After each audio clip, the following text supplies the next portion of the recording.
Hey there, folks. Today we are going to be reviewing introductions, conclusions, and briefly going over transitions.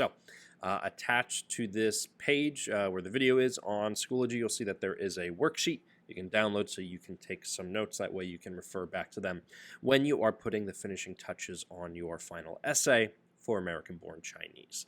All right, let's get into it. So, your essay, if we were to look at the structure of it, is generally going to look like this. We have an introduction first, obviously followed by however many body paragraphs you need. Maybe it's 3, maybe it's 4, maybe it's 5. I don't know. And then you have a conclusion. You see how the introduction gets very broad and then funnels down into something a little bit more narrow. And then whatever gets funneled down to in the introduction is going to work its way through every body paragraph. And of course, your introduction is going to end with that thesis statement, so it makes sense that that's going to be what gets funneled into your body paragraphs. The body paragraphs then feed into the conclusion, your final paragraph, and you'll see that it gets a little bit broader. So you're going to start narrow with your conclusion and then end on something a little bit bigger. We'll talk about what that could be here in just a second. So, I mentioned this in class last week, or earlier in the week rather, but I often urge you to not start your essay with your introduction. In terms of don't start writing your essay with your introduction. I find it is better to write most, if not all, of your body paragraphs first, because that way you know what your argument is really going to be, and then you can actually start writing your introduction. Because if you start writing your introduction and then you change your mind about your essay halfway through, well, you need to scrap the introduction and rewrite it anyway, so might as well not write it until you actually know what your essay is going to be about. Like I said, we want to funnel our ideas. We want to start pretty broad, to begin our introduction, and then we want to focus it down to what we are expecting from the essay. So you're setting up the argument. Again, you're going to be ending with your thesis statement for your introduction. So here's what needs to be in your introduction. We need a good opening sentence that catches the reader's interest. We call this a hook. We need some background information on your topic and your argument, all that. So in the case of this essay, we would need a little bit of background information on American-Born Chinese. You don't need to summarize the entire novel, but you can tell me a little bit about it and a little bit about your specific argument. You're going to give me a bit about why this particular topic is important, and then you are going to be adding in, a description of your subtopics. That is where your thesis statement is, right? Thesis statement is that last sentence. So you're going to be telling me, basically what you're going to be arguing about in this essay, right? You introduce it. I mentioned earlier, it's kind of like a trailer for your essay. So a couple ways that we could start. So this first sentence. We could start with an anecdote. That's a story or something like that that will intrigue the reader and catch their attention. Something related, obviously, to your topic. You could use an analogy, so a simile or a metaphor, saying your topic is like something else that is, more important or more interesting. You could start with a quote, something meaningful and deep, but not too vague that would interest the reader. And of course, the quote has to, in some way, connect to your topic. Now, the quote doesn't necessarily have to be from American-Born Chinese. It could be from something else. An interesting fact or statistic, depending on the topic you chose, that could work. Some humor, some irony, if appropriate, right? For a piece, about, analyzing a piece of literature, it could maybe work, right? Depending on the topic. I always caution against this. If you're not quite sure if it's appropriate, it's probably not appropriate. But hey, if you come up with something that works, go for it. Or you could open up with a generalization, a broad remark about your topic, because of course you're going to get more narrow. Here is how you are never going to start your introduction. Never, ever, ever start it with a question. Have you ever thought of this? No, I haven't. Why would I? Do not start with a question. If you start with a question in your essay, I'm warning you now, you are going to lose points. I hate very little more when it comes to essays than people who started with a question. It is a false, phony thing. You know that I haven't thought about this thing, so why are you asking? Also, don't start with an apology. Even though I'm only 14, I have strong opinions on No. You're the expert when you're writing an essay. You don't want to undermine your authority immediately. That's a very, very bad idea. Don't start with a complaint. American-Born Chinese is a terrible book. I don't care if you hated the book. Doesn't matter to me at all. This isn't a review of the book, it's an analysis of the book. There have been plenty of books that I've read that I really dislike, but I could still write strong analytical papers on it, and I never let the reader know that I really hated the book. Don't start with that. And really, don't include that anywhere in your essay. Don't start with a dictionary definition.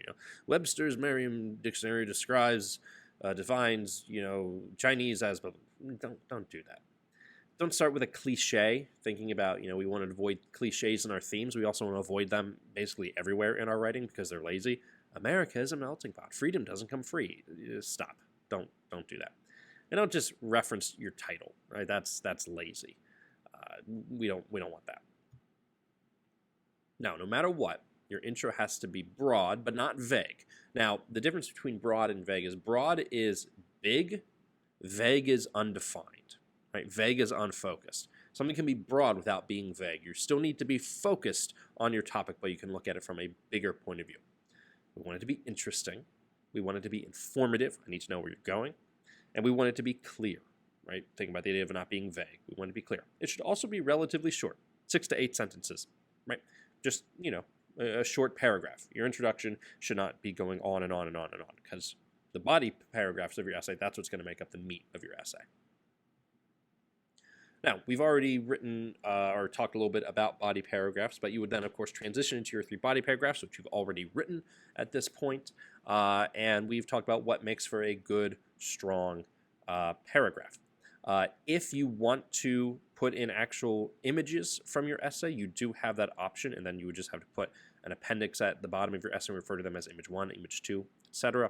But you do not have to do that. That's really only going to be a worthwhile, endeavor if you are analyzing something that is purely visual, which most people are not. So I would say you're probably not going to be including images in these essays for the most part. But for your body paragraphs, as a reminder, you're going to be providing a lot of analysis, very little plot summary, very little, and of course you're going to use quotes and evidence to support your ideas. Now we then come to a conclusion, and we're going to review this in class next week on Monday or Tuesday. Your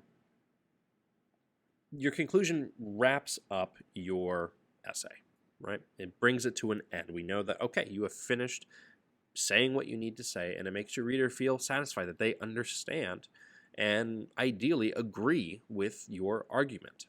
Now, they are not repetitive and they're not redundant. They're not just repeating what has already been said. Now, you are going to restate your thesis in a conclusive way, right? So you could start with therefore, ultimately, something like that, basically saying all this proves that, that's your thesis statement here. You want to give a little bit of information about why what you said is important. This is, I think, the most important, not to be redundant there, thing when it comes to writing a conclusion. Tell me why all of this matters, right? This is where we can, again, looking to the next idea, is connected to something a little bit broader, a bigger idea than just the text. So this example here, connect the importance of identity in American-born Chinese to the construction of an independent identity for today's youth, right? So what could young people, get from this? What lesson could they take from this? Why does it matter, right? Why does your idea matter? Because your ideas do matter. So tell me, why does it matter? Explain to me why this is important. What can't be there is new information, stats, arguments, or quotes. Nothing new, right? Nothing new at all. And we don't want anything unrelated either. So all of your connections, if you're connecting it to a bigger idea, has to be somehow related to your argument. So like if you're doing the Transformer toy as a symbol, you're not going to talk about why that is important for racial reconciliation or something like that, right? That doesn't really connect there. You're not going to be redundant. In other words, a word for word repeating of everything that you said before, and you're going to avoid cliche phrases like in conclusion, finally, in summary, this essay has proven, anything like that. That's about as bad as starting your introduction with a question. Do not do it under any circumstances. All right, last thing I want to focus on is transitions. So transitions are what are going to move us to a new paragraph. I talked about this briefly. In class on Monday and Tuesday. we can, work transitions into our concluding sentences of each paragraph. That's a little bit trickier. So what we're going to work on for this is using transitions kind of at the beginning of a new paragraph. So some really good words for continuing, to a paragraph. Could be something like consequently, clearly, furthermore, additionally, because, moreover, likewise, in the same way, correspondingly, similarly. I've always had trouble saying that word. I don't know why. Some other words, however, on the other hand, yet, nevertheless, rather, on the contrary, contrarily, even though, while, for example, for instance, specifically, particularly, singularly, chiefly, in fact, all of those are good examples.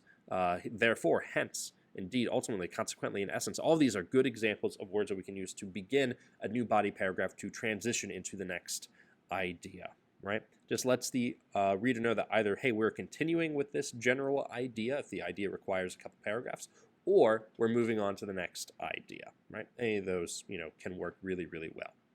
So what you are going to do is, of course, continue working on your essay. At this point, you should have at least one body paragraph done. You're going to work on the rest of your body paragraphs and then move on to working on the introduction.